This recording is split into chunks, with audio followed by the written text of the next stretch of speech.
Noong ika-60 dekada, sinakop ng Imperyong Romano ang karamihan sa Europa maliban sa Britanya, na lumalaban pa rin. Sa isla ng Mona, dumating ang hukbong Romano upang patayin ang 300 Druid, isa-isa silang pinatay ng walang awa. Ngunit kahit sa kanilang mga huling sandali, ang mga Druid ay hindi tumigil sa paniniwala na balang araw ang kanilang mythical warrior goddess ay darating upang iligtas ang mga tao mula sa mga Romano, kaya't sila ay namatay na nagdarasal sa kanilang mga tuhod. Nang maglaon sa Roma, iniulat ni Commander Paullinus kay Haring Nero ang pinakabagong massacre na nagkomento sa alamat ng Druid tungkol sa Diyosang mandirigma. Sumang-ayon si Nero na hindi nila dapat payagan ang mga Druid na makahanap ng tagapagligtas, kaya naglabas siya ng utos na nagbabawal sa lahat ng kababaihan na magkaroon ng posisyon sa kapangyarihan. Samantala sa Britanya, ang tribo ng Iceni ay namumuhay ng payapa sa pamumuno ni Haring Prasutagus at ng kanyang reyna, na may 2 anak na babae. Isang umaga, ipinaalam ng mandirigmang si Kiran kay Prasutagus na nagpadala ang Roma ng bagong ahente na tinatawag na Cactus, na hindi gaanong gusto ang Britanya. Habang tinatalakay ng mga lalaki ang tungkol sa politika, isinama ng reyna ang mga babae para sa pag-aaral ng wika at isang sesyon sa cosmetics. Pagkatapos magbihis, pumunta sila sa palengke, ngunit nag-ambala ang mga babae nang makakita sila ng grupo ng mga lalaki na pinatay sa mga krus. Sa una, hindi nakikita ng reyna ang malaking problema dahil sa tingin niya ay mga kriminal sila na pinarusahan, ngunit ipinaliwanag ng kanyang katulong na ang mga patay na lalaking iyon ay mga Kristiyano na pinatay ng Roma dahil sa kanilang mga paniniwala. Ayaw ng reyna na magpadala sa takot at nagpatuloy upang pumunta sa palengke. Habang tumitingin sila sa paligid, napansin nila ang grupo ng mga mandirigmang Trinavante na nagiinuman. Biglang nakita ni Cartimanda ang reyna at lumuhod sa harapan niya habang tinatawag siyang Boudica, ang pangalan ng Diyosang mandirigma. Nang marinig ito, lumuhod ang iba pang mga mandirigma, ngunit narinig ng may-ari ng tindahan ang ipinaliwanag ng katulong sa mga babae tungkol sa alamat ng Diyosa at nagprotesta sa ngalan ng Roma. Sinubukan ng lalaki na sunggaban ang reyna upang dalhin siya sa mga gwardya ng Roma, ngunit agad na pinutol ni Cartimanda ang kamay nito at pagkatapos ay pinugutan ng ulo. Pagkatapos, lahat sila ay tumakbo palayo bago sila matagpuan ng mga gwardya ng Roma. Maya-maya, ipinaliwanag ni Prasutagus na kailangan niyang makipag-ayos at makipagkasundo sa mga opisyal ng Roma upang patunayan na walang alam ang kanyang asawa. Sa loob ng humigit kumulang 1 taon, ang reyna ay hindi pinayagan na pumunta sa palengke, anuman ang kailangan niya ay dapat siyang magpadala ng utusan para dito. Pagkatapos ay tinanong siya ng reyna kung anong nakita sa kanya ng mga mandirigmang Trinavante upang tawaging Diyosa, at sinabi ni Prasutagus na marahil ito ay dahil sa dugo niyang barbarian. Sa hapon, nakipaglaro ang reyna sa mga batang babae gamit ang mga espada sa pagsasanay, ngunit malinaw na wala sa kanila ang may tamang pagsasanay. Hindi nagtagal ay sumama sa kanila si Prasutagus habang inanunsyo naman ni Kiran na aalis na siya, at napansin ng reyna na palagi siyang malungkot mula nang mawala ang kanyang pamilya sa digmaan. Pagkatapos ay biniro niya ang kanyang asawa gamit ang kahoy na espada, kaya naisip ni Prasutagus na ang barbarian na dugo na nananalaytay sa kanya ay mas malakas kaysa sa inaakala niya. Dahil malinaw na hindi maiwan ng reyna ang kanyang pinagmulan, nagpasya si Prasutagus na iregalo sa kanya ang bagay na ibinigay sa kanya ng kanyang ama noong ikinasal sila. Ito ang Boudica Sword, na nilikha ng nakalimutang mahika at pinrotektahan ng mga Druid sa loob ng maraming siglo. Nagbago ang kulay nito kasabay ng pagkutitap ng apoy. Kinabukasan, binisita ni Cactus ang tribong Iceni at walang pagpipilian si Prasutagus kundi halikan ang kanyang singsing. Nagkaroon sila ng masarap na salo-salo at ang mga mamamayan ay nagpanggap na nalulugod sa presensya ni Cactus, ngunit hindi sila komportable sa negatibong komento nito sa kanilang kultura at ang kanyang paghanga sa kanilang kuta na nagpapahiwatig na gusto niyang nakawin ito mula sa kanila. Pagkatapos, inutusan ni Prasutagus ang kanyang mga tauhan na maging maingat sa pag-uugali dahil maaaring maisipan ni Cactus na sirain ang nayon sa pinakamaliit na pagkakamali. Hiniling niya kay Kiran na tipunin ang grupo ng mga bandido at ipadala sila kay Cactus para ipakita sa kanya na ang lupain ay mapanganib, upang mawala ang anumang ideya ng kanyang paninirahan dito. Sinunod ni Kiran ang kanyang hari, ngunit hindi niya gusto ang ideya. Maya-maya, umalis si Prasutagus kasama ang kanyang mga tauhan upang hulihin ang lahat ng mga bandido. Pagkaraan ng ilang araw ay bumalik sila ngunit may masamang balita si Kiran para sa reyna. Habang nakikipaglaban sila sa mga tulisan, sila ay tinambangan at namatay si Prasutegas sa labanan. Ang reyna ay tila nawasak at pinaalis ang mga lalaki, sinigawan sila dahil hindi nila naprotektahan ang kanilang hari. Kinabukasan, dahil walang lalaking tagapagmana, idineklara siya ng tribong Iceni bilang bagong queen leader at binigyan siya ng royal torque bilang tanda. Mukhang hindi masyadong masaya si Kiran sa desisyong ito.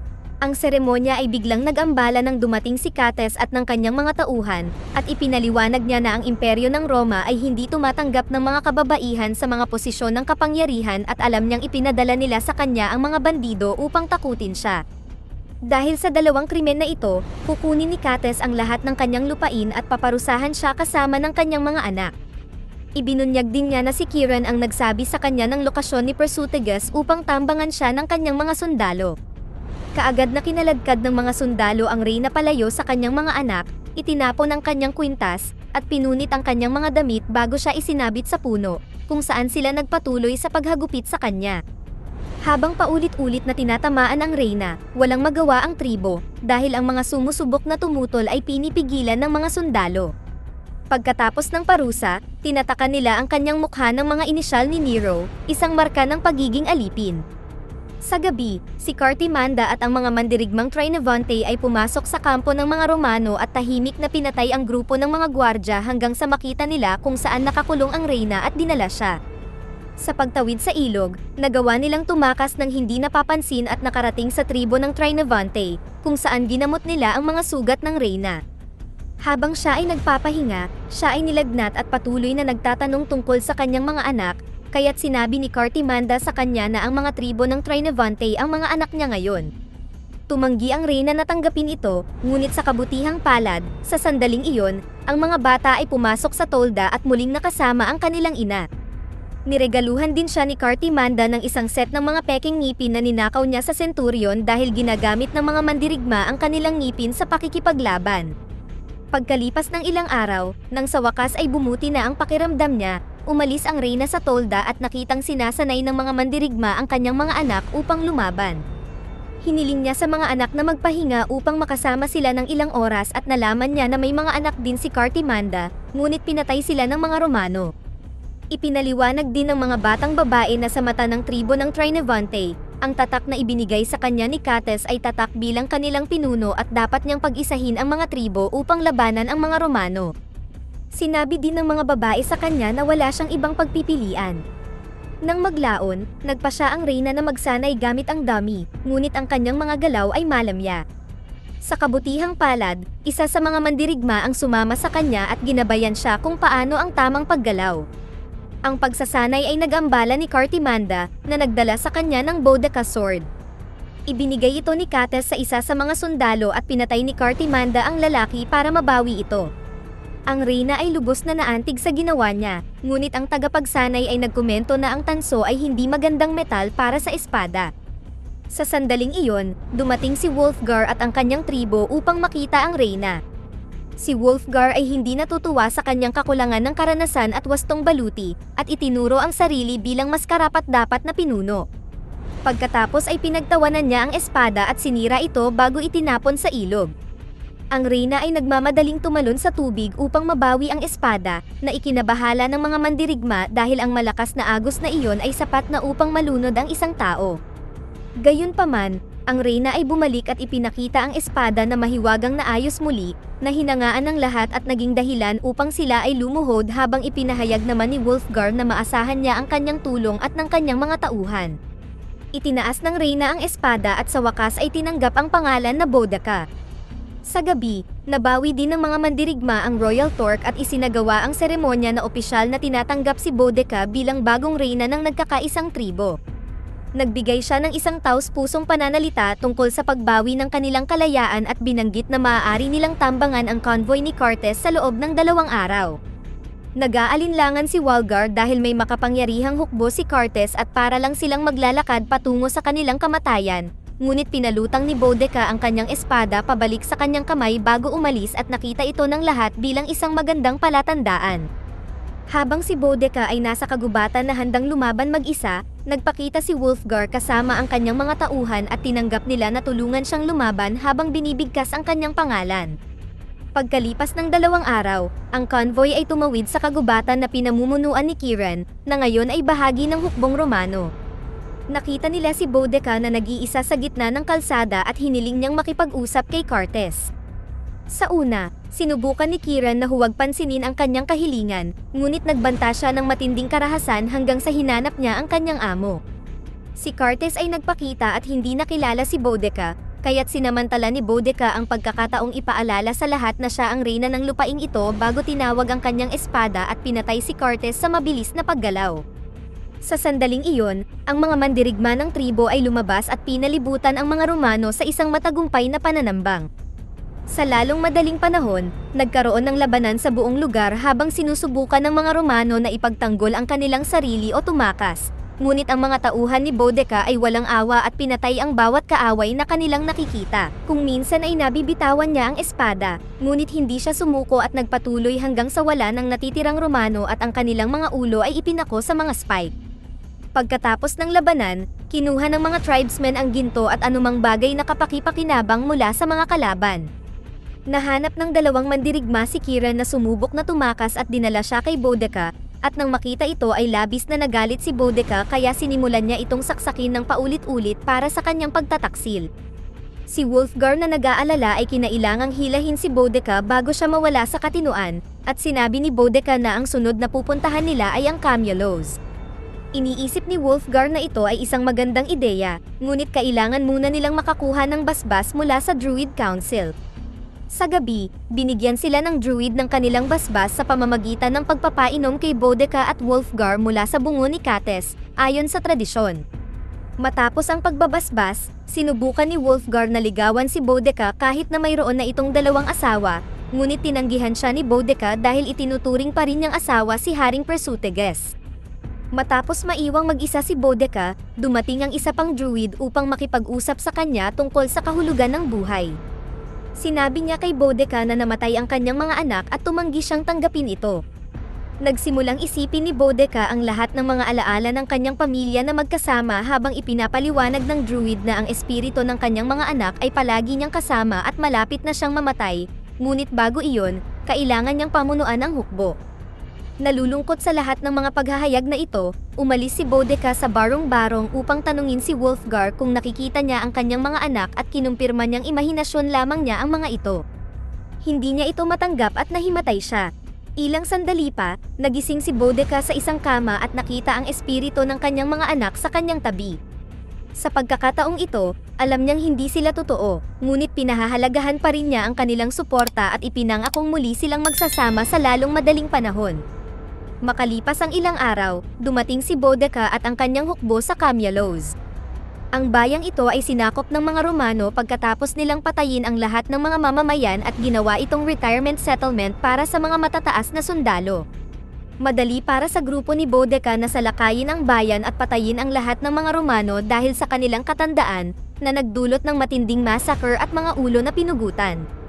Ang labanan ay natapos sa loob lamang ng ilang sandali, at pagkatapos nilang makuha ang anumang bagay na mapapakinabangan, sinunog nila ang buong lugar at inihayag ni Boudica na nagsisimula pa lang sila. Nang maglaon pagkatapos nilang mag-set up ng kampo, napansin ni Boudica na ang mga mandirigma ay nagdiriwang sa kakaibang paraan. Ipinaliwanag ni Wulfgar na nakatanggap sila ng parehong marka na mayroon siya sa kanilang mga pisngi bilang isang paraan upang magbigay pugay sa kanya, na ikinagalit ni Boudica dahil ang simbolo ay katumbas ng pagiging alipin. Gayunpaman, ipinaliwanag ni Wulfgar na hindi sila nakakabasa, kaya binigyan nila ng bagong kahulugan ang simbolo.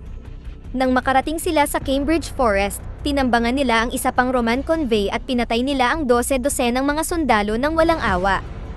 Kapag lumalaban sila, mas nagiging mahusay ang paggalaw ng hukbo ni Boudica ngunit nagiging mas mabangis din, at makikita sa buong paligid ang mga ulo na pinugutan. Nang maglaon sa London, sinalakay ng hukbo ni Boudica ang daungan sa kalagitnaan ng gabi at sinunog ang mga barko ng kanilang kaaway. Sinikap ng mga sundalong Romano ang kanilang makakaya na pagtibayin ang linya, ngunit wala silang magawa laban sa galit na mga tribo na ito at labis na nasisiyahan si Boudica sa pagpugot sa kanilang kapitan. Samantala, sa Roma, ang kaguluhan ay nang ibabaw sa lungsod at ang mga gusali ay nasusunog.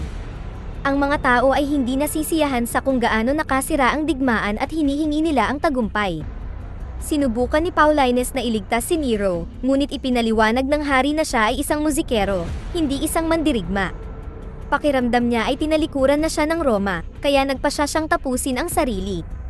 Nalungkot si Paulines nang makitang namatay ang kanyang hari, ngunit nanumpa siyang ibibigay ang tagumpay na nararapat sa Roma at sinabi sa kanyang mga tauhan na maglalayag sila sa umaga.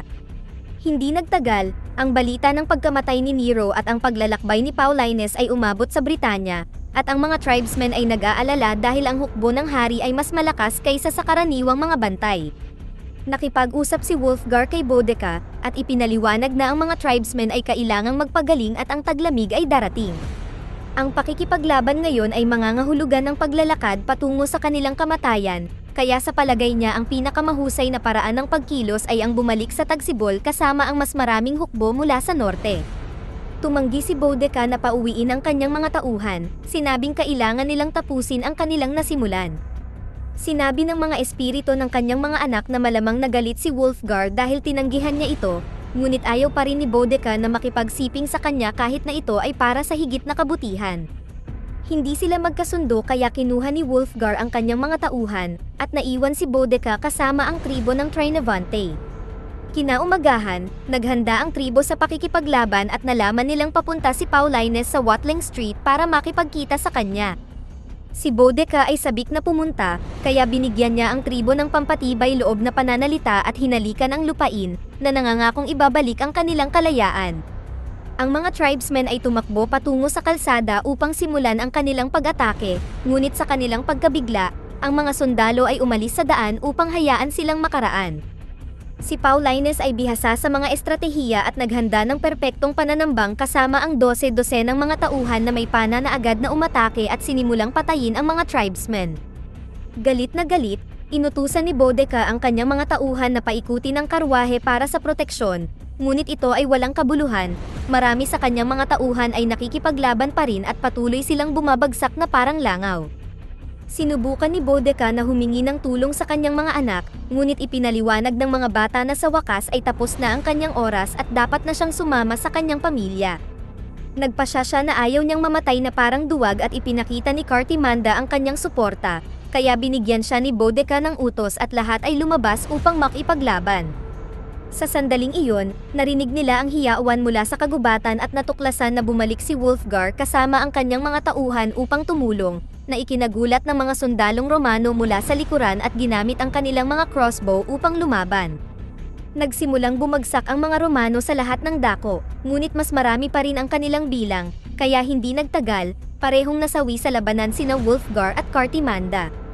Si Boudicca ay nagdurusa nang makita ang pagkamatay nila at galit na pinatay ang maraming Romano hanggat kaya niya, ngunit ipinaalala sa kanya ng kanyang mga anak na oras na upang muling makasama ang kanyang pamilya.